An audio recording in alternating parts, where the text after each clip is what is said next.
La primera vez que me encontré con él fue en una foto. No durante la recreación, no entre el humo y los disparos, sino después, en la calma de mi propia casa, mirando a través de las imágenes en mi cámara. Ahí estaba él, tan claro como el día, un soldado que no recordaba haber visto. Pero comienzo esta historia al revés, así que permíteme llevarte al principio. Julio en Pensilvania es caliente y húmedo, pero ese año decidí unirme a la recreación histórica de Gettysburg. Siempre he sido un aficionado a la historia, y la Guerra Civil Americana me ha fascinado desde que era niño.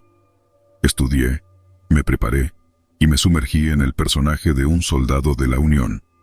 Durante meses antes del evento, me dediqué a aprender todo lo que pude, desde cómo cargar un mosquete hasta la jerga de la época. La recreación fue un torbellino de emociones, la adrenalina del combate simulado, el calor sofocante bajo el grueso uniforme de lana, el estruendo de los cañones. Todo se combinaba para crear una experiencia intensamente inmersiva. Capturé tantos momentos como pude con mi cámara, una pequeña indulgencia moderna que mantuve escondida en mi mochila, reservada solo para antes y después del evento. Quería conservar la autenticidad de la experiencia, después de todo. El último día, mientras el sol comenzaba a descender y el aire finalmente comenzaba a enfriarse, me uní al último gran simulacro, la representación de Pickett's Charge. Corrimos a través del campo, el sonido de los disparos llenando el aire, el polvo levantándose bajo nuestros pies. Fue caótico, ensordecedor, y en ese momento, increíblemente real. Cuando terminó, estábamos todos exhaustos, cubiertos de sudor, polvo y gloria simulada. Nos felicitamos mutuamente por el esfuerzo y la dedicación. La camaradería entre los recreadores era algo que no esperaba, pero que llegué a valorar profundamente. Después de algunas conversaciones finales, recogí mis cosas y me preparé para volver al siglo XXI. Fue solo unos días después, en la tranquilidad de mi hogar, cuando finalmente revisé las fotos. La mayoría eran lo que esperaba. Soldados en formación, duelos de bayonetas, el humo de los cañones envolviendo el campo. Pero había una foto que me detuvo en seco. Era una imagen que tomé justo después de la recreación de Pickett's Charge. Los soldados estaban dispersándose, regresando a la realidad. Pero ahí, en el borde del marco, estaba él. Un hombre que no recordaba haber visto antes. Estaba apartado de los demás, mirando directamente a la cámara, su expresión seria, casi acusadora. No llevaba el uniforme estándar de ninguno de los lados en la recreación. Su ropa parecía auténtica, desgastada y manchada de lo que solo podía ser sangre real. Al principio pensé que debía ser otro recreador, alguien dedicado al máximo al detalle y al realismo. Pero algo en su mirada me hizo dudar. No había alegría en ella, ni el brillo de alguien que acababa de participar en una recreación apasionada. Había algo más, algo que no podía descifrar. Pasé días tratando de olvidar esa foto, esa mirada, pero me perseguía. Volví a los foros en línea, a los grupos de Facebook de la recreación, y publiqué la foto preguntando si alguien reconocía al hombre. Las respuestas fueron unánimes. Nadie lo había visto, nadie sabía quién era. La curiosidad se convirtió en obsesión. Comencé a investigar, buscando listas de participantes, preguntando a los organizadores. Nada. Era como si este hombre hubiera aparecido solo para mi cámara, solo para mí. ¿Pero por qué? ¿Y cómo? Entonces un día, mientras buscaba respuestas en la biblioteca local, me encontré con una serie de viejas fotografías de Gettysburg. Y allí, en una imagen desgastada por el tiempo, estaba él. El mismo hombre, la misma mirada. La foto había sido tomada durante la verdadera batalla de Gettysburg, hace más de un siglo. El aire se escapó de mis pulmones. No podía ser, pero ahí estaba, la prueba en blanco y negro delante de mí. La foto cayó de mis manos, y sentí un frío recorrer mi espina dorsal. Las luces de la biblioteca parpadearon, y por un momento, juraría que escuché el distante sonido de disparos y cañones, el clamor de una batalla largamente concluida.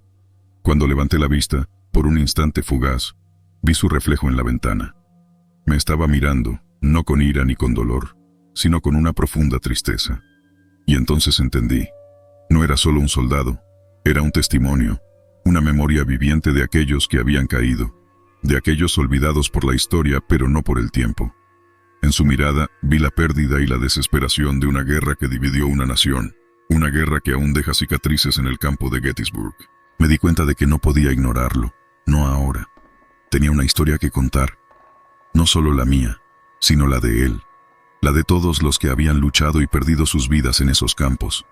Así que aquí estoy, escribiendo estas palabras, compartiendo la historia del soldado fantasma de Gettysburg, un hombre fuera de su tiempo, pero nunca olvidado. Quizás, al contar su historia, pueda encontrar la paz.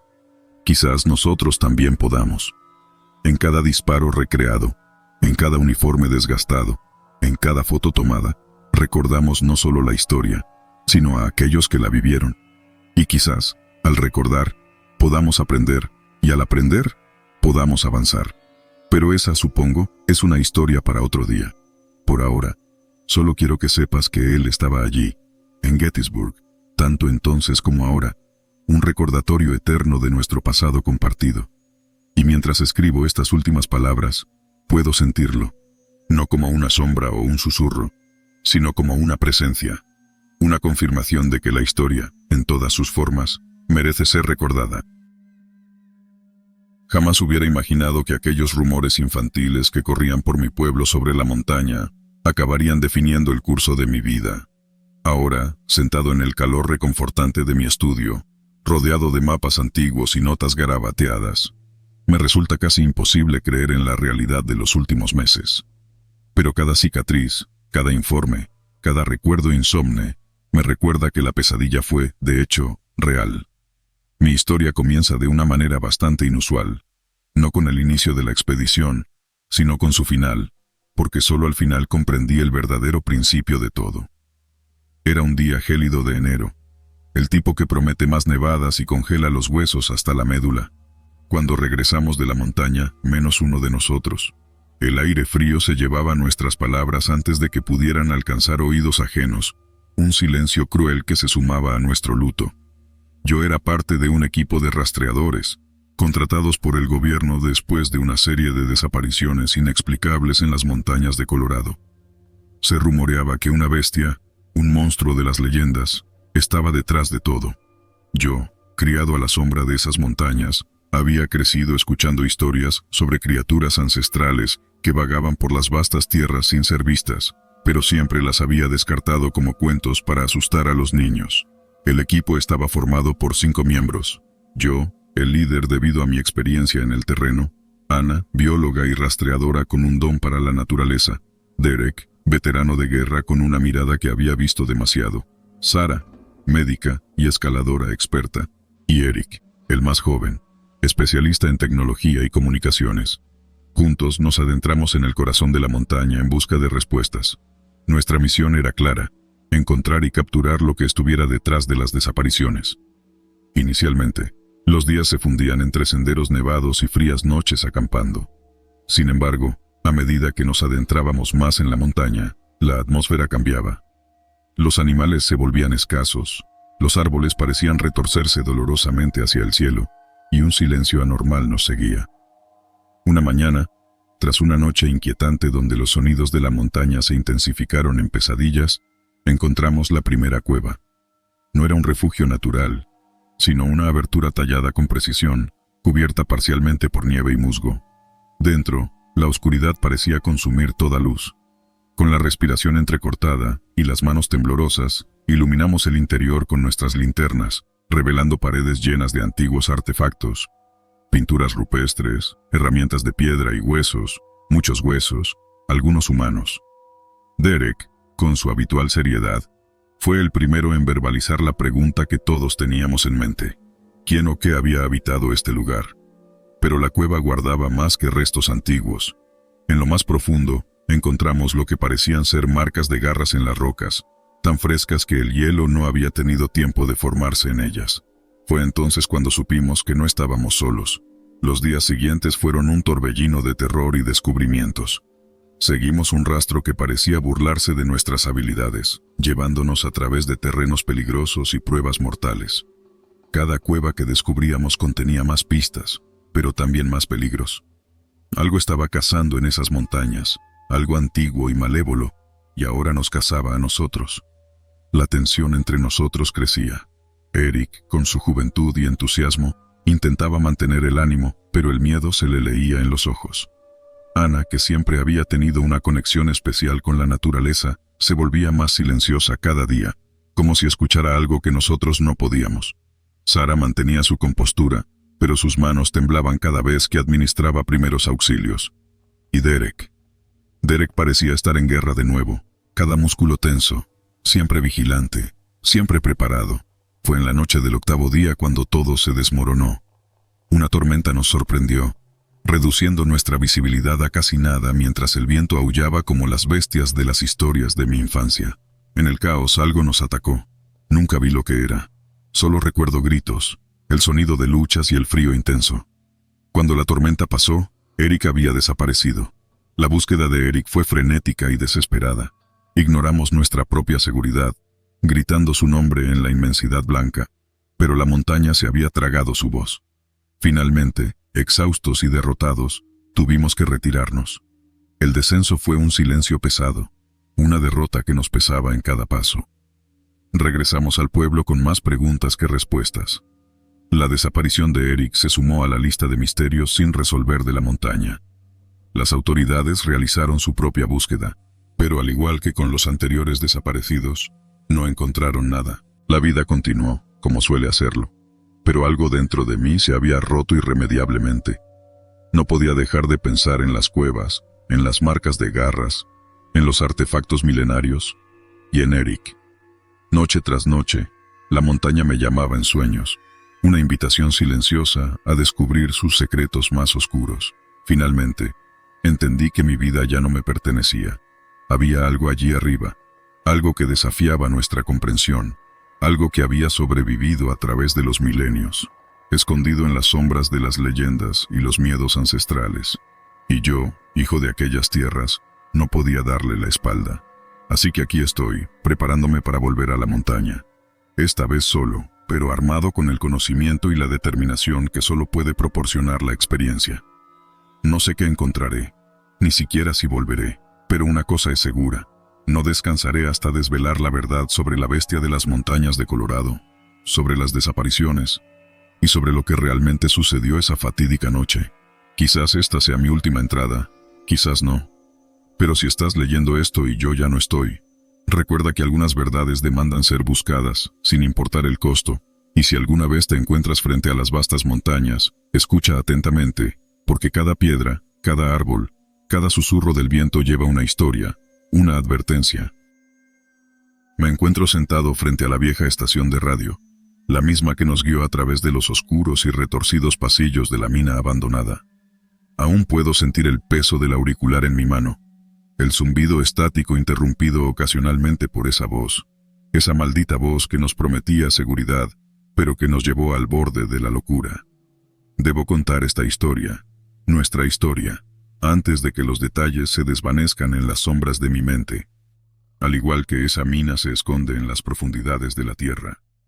Todo comenzó como una operación de rescate rutinaria.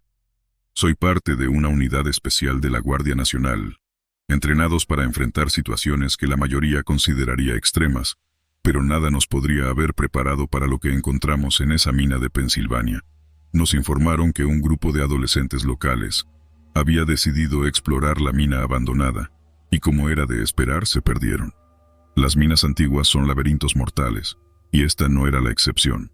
Lo que debía ser una misión de búsqueda y rescate, se transformó rápidamente en una lucha por nuestra propia supervivencia.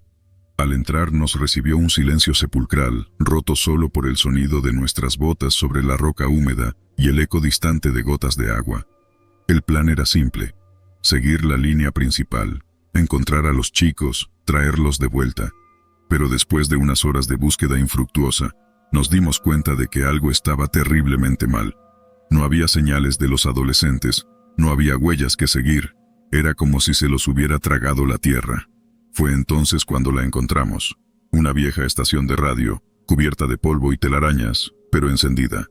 Un suave resplandor verde iluminaba los controles, y a su lado, un viejo mapa de la mina con rutas que no coincidían con nuestros planos actuales. Inicialmente pensamos que era nuestra salvación, hasta que escuchamos la voz. Era un susurro al principio, tan suave que pensamos que era parte del estático. Pero entonces se hizo más clara, más insistente. Era la voz de un hombre, que se identificó como un antiguo minero de aquellos túneles. Nos advirtió de las trampas mortales que se habían instalado años atrás, supuestamente para proteger algo, y nos ofreció guiarnos hacia los chicos y la salida. No teníamos otra opción. Seguimos sus instrucciones, girando en cada esquina marcada, deteniéndonos ante cada señal de peligro susurrada. Pero cada paso adelante parecía llevarnos más profundamente a la oscuridad, alejándonos de la luz del sol y de cualquier esperanza. Las trampas eran como nada que hubiéramos visto antes. Ingenios mecánicos de una era pasada, aún mortales después de décadas de abandono.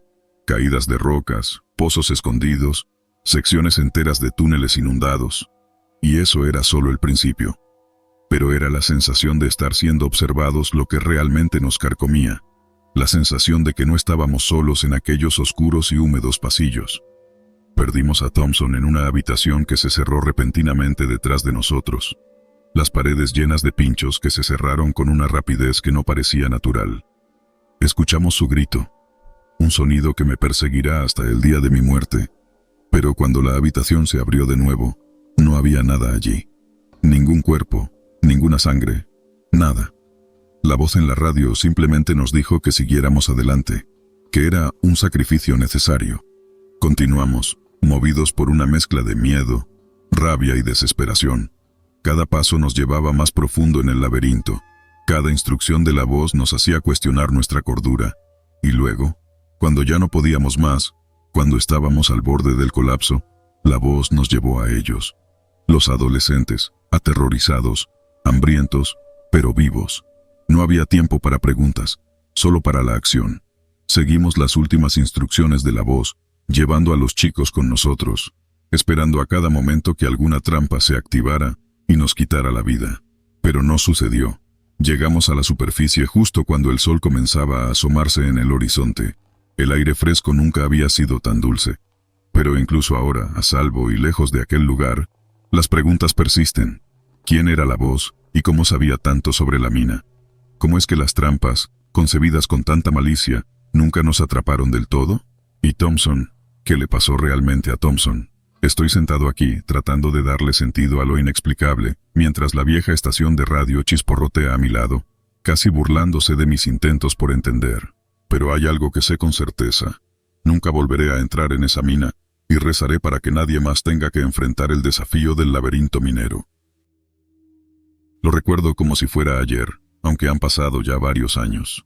Aquel día, el cielo de Michoacán se tiñó con tonos de rojo y naranja que parecían presagiar algo más que el simple final de una tarde. Estaba sentado en la vieja cantina del pueblo, intentando ahogar el calor con un vaso de cerveza fría, cuando el teniente Rodríguez irrumpió por la puerta, su rostro más pálido de lo normal, con una urgencia que cortó el murmullo habitual del lugar como un cuchillo afilado. «Necesitamos voluntarios», anunció con voz entrecortada, mirando a todos y a nadie al mismo tiempo. No especificó para qué, pero en esos días, en aquella parte de Michoacán, todos sabíamos que solo podía significar una cosa: la bestia. Habían llegado rumores a nuestro pequeño y apacible pueblo, historias susurradas de una criatura que aterrorizaba las comunidades más alejadas en la sierra. Historias de ganado despedazado, de sombras gigantes que se movían con la neblina, de gritos desgarradores que rompían el silencio de la noche. Al principio, muchos lo atribuyeron al aguardiente y a las leyendas locales. Michoacán está lleno de mitos y cuentos de hadas. Pero cuando los soldados llegaron, supimos que había algo de verdad en las historias. Me alisté sin pensarlo dos veces, no porque fuera particularmente valiente, sino más bien por lo contrario. El miedo y la incertidumbre me estaban consumiendo. Necesitaba ver con mis propios ojos, necesitaba saber. La patrulla se formó al amanecer. Éramos 5, el teniente Rodríguez, el cabo Martínez, Luis, un campesino que conocía la sierra como la palma de su mano, Pedro, otro voluntario como yo, y yo. Nos equiparon con lo básico: rifles, linternas, provisiones para 3 días, y la bendición del padre Hernando, que parecía más un presagio de despedida que de buena suerte. Iniciamos nuestra marcha hacia la sierra guiados por Luis, quien se movía con una seguridad que envidiaba.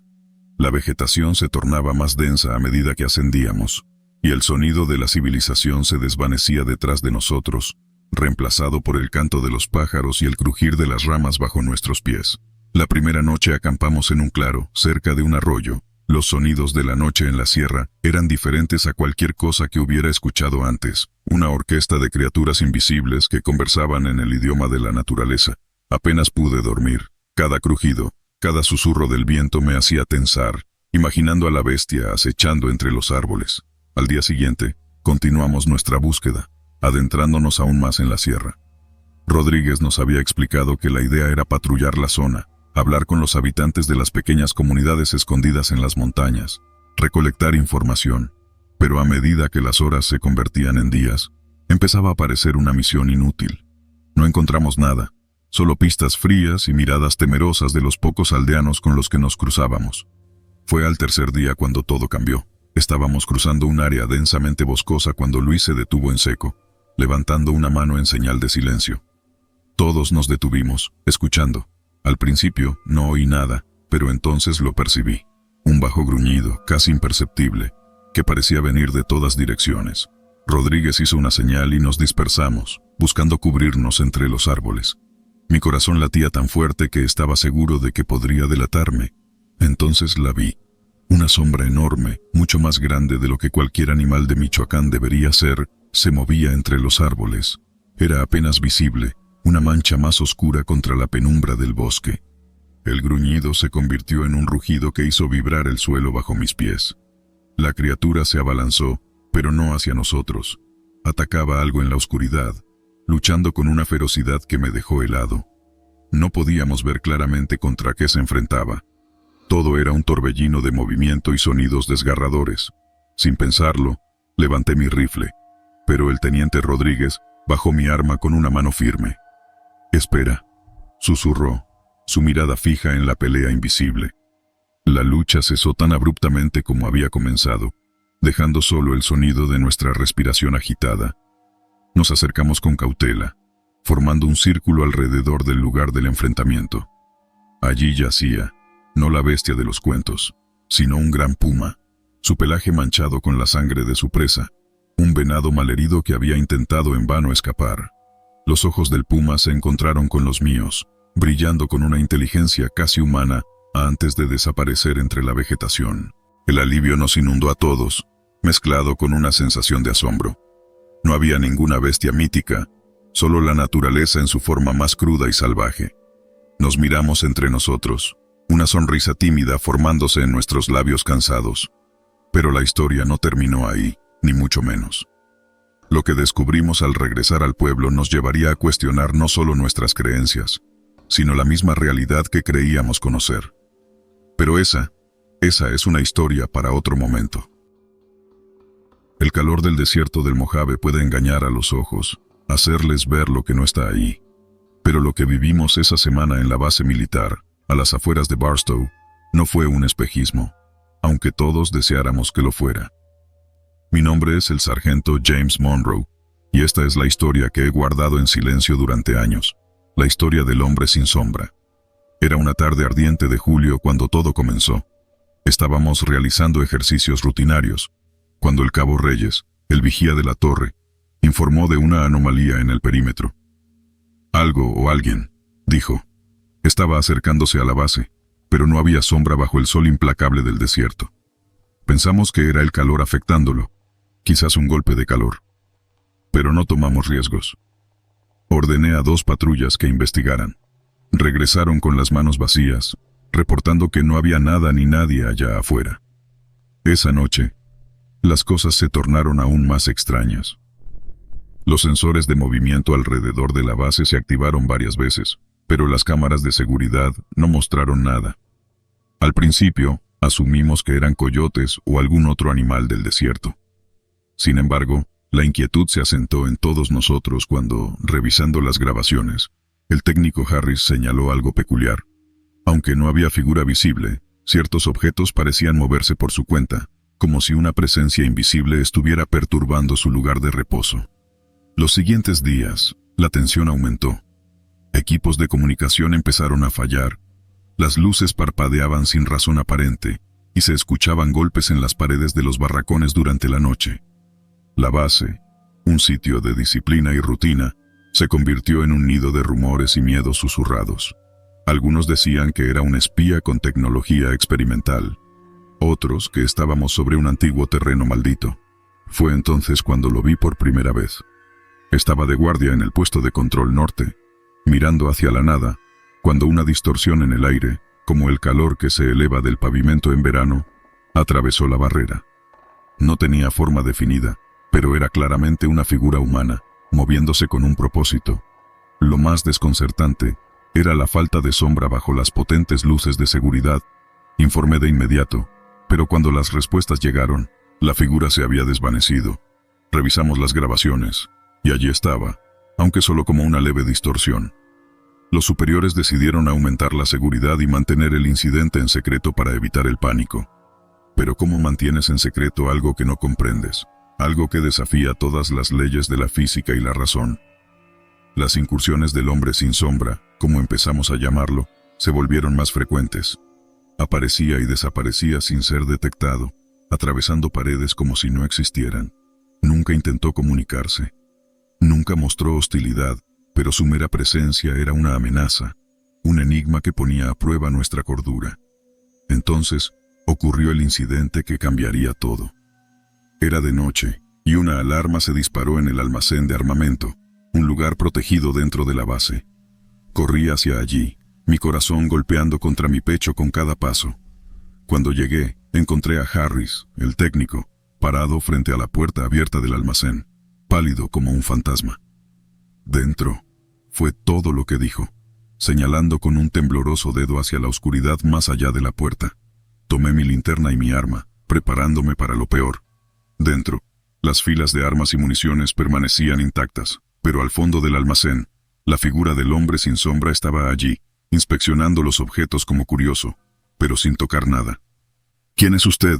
¿Qué quiere?», grité, aunque no esperaba una respuesta. La figura se detuvo, como si finalmente se hubiera dado cuenta de mi presencia. Se giró hacia mí, y aunque no tenía ojos, sentí su mirada clavada en la mía. La temperatura cayó, un frío que se filtró hasta mis huesos. El silencio se rompió con la llegada de refuerzos, y en ese instante, la figura desapareció. Pero esta vez, dejó algo atrás. En el suelo, donde había estado parado, había una placa militar antigua, desgastada por el tiempo y los elementos. La recogí, sintiendo un escalofrío recorrer mi espina dorsal. La placa pertenecía a un soldado, un héroe de guerra de hace décadas, desaparecido en acción en este mismo desierto. La investigación que siguió fue exhaustiva. Se descubrió que la base se había construido cerca de un sitio de un accidente aéreo durante una misión secreta en la Segunda Guerra Mundial. El soldado de la placa, según los registros, había sido el único que no se recuperó en ese entonces. La teoría, increíble pero respaldada por los hechos, era que de alguna manera, este hombre, este soldado, había regresado, atrapado entre dos mundos, guiado por razones que solo él conocía. Las apariciones cesaron después de aquella noche. Algunos dicen que encontró la paz, mientras que otros creen que simplemente se movió a otro lugar. Pero para aquellos de nosotros que estuvimos allí, que sentimos su presencia, el hombre sin sombra sigue siendo un recordatorio de que hay misterios en este mundo que están más allá de nuestra comprensión. A veces, cuando el sol se pone sobre el vasto desierto del Mojave, me pregunto si él aún deambula solo, un alma perdida en la inmensidad. Y en las noches, cuando el viento sopla y las luces parpadean, puedo jurar que siento su presencia, observando, esperando. Pero ahora, en lugar de miedo, siento una extraña solidaridad. Después de todo, todos somos solo sombras en el vasto desierto de lo desconocido. Nunca creí que lo incomprensible me encontraría en las vastas extensiones del Sahara. Pero aquí estoy, recordando los eventos que me llevaron a este refugio improvisado. Una tienda de campaña golpeada por el viento, escribiendo con la esperanza de que alguien, en algún momento, entienda lo que pasó. Todo comenzó como una misión rutinaria, pero ahora, mientras el sol se pone, me doy cuenta de que nada de lo que experimentamos fue ordinario. Hace 2 semanas, nuestro convoy militar recibió órdenes de atravesar una parte menos conocida del desierto. El objetivo era claro: realizar una inspección de seguridad en una serie de instalaciones remotas. Nada fuera de lo común para nosotros. El calor, el polvo y el silencio interminable del desierto eran compañeros constantes en nuestras vidas. Pero esta vez, algo cambió. A medida que nos adentrábamos más en el Sahara, las comunicaciones comenzaron a fallar. Al principio, atribuimos las interrupciones a las condiciones del desierto, conocidas por alterar las señales. Pero luego, la arena comenzó a moverse de manera que nunca había visto. No era el patrón típico de una tormenta de arena. Era como si la tierra misma respirara, subiendo y bajando en grandes olas. En ese punto, deberíamos haber retrocedido. Pero la curiosidad y, debo admitir, la obstinación militar nos impulsaron hacia adelante. La arena se elevaba y caía como el pecho de un gigante dormido, guiándonos, o más bien arrastrándonos, hacia algo que solo ella conocía. Fue entonces cuando la vimos. Una ciudad antigua, surgiendo de las dunas como un espejismo de ladrillo y piedra. No figuraba en ningún mapa, no había leyendas que la mencionaran. Era como si la tormenta de arena hubiera decidido revelar sus secretos más profundos solo a nosotros. Ordené al convoy detenerse y establecimos un campamento temporal. La ciudad estaba en silencio, con edificios que desafiaban la arquitectura tradicional que conocíamos. Las estructuras parecían antiguas, erosionadas por el tiempo, pero a la vez extrañamente preservadas, como si hubieran sido enterradas y conservadas lejos de los elementos naturales. Decidimos explorar. El silencio en esas calles vacías era ensordecedor. Ni siquiera el viento se atrevía a susurrar entre los edificios. Nuestras pisadas en la arena eran los únicos sonidos, una intrusión audaz en este lugar olvidado.